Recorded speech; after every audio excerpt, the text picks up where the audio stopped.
Hi everybody, I'm Charlie with the Recon Shop, and behind me we have a Tesla Model X with a really nasty dent right in the driver's door.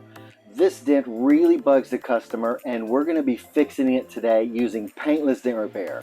I'm Charlie with the Recon Shop, and if you have damage like this and would like to find out if it's a candidate for Paintless Dent Repair, look us up online at www.thereconshop.com or give us a call at 512-290-HAIL.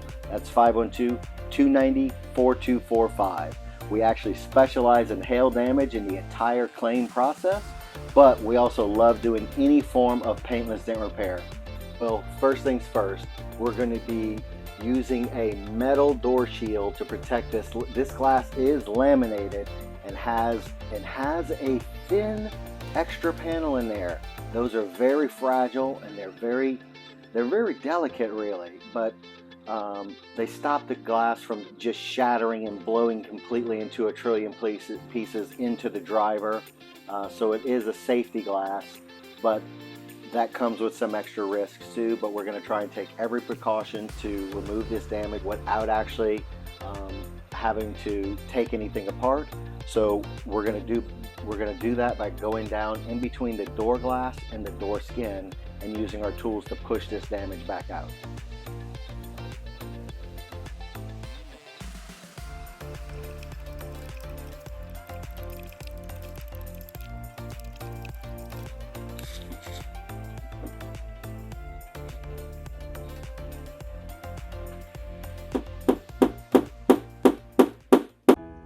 Well, as you can see, the dent on this Tesla Model X came out fantastic using Paintless Dent Repair.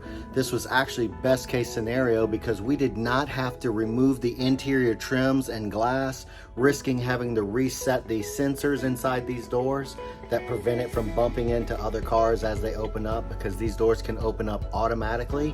There's sensors all throughout these panels. And we were able to use Paintless Dent Repair to remove this damage, keeping it completely original. It's like it never happened. If you have damage like this and you would like to find out if your damage is a candidate for Paintless Dent Repair, get in touch with us at www.thereconshop.com or give us a call at 512-290-HAIL. That's 512-290-4245. I'm Charlie with the Recon Shop. Thanks for watching.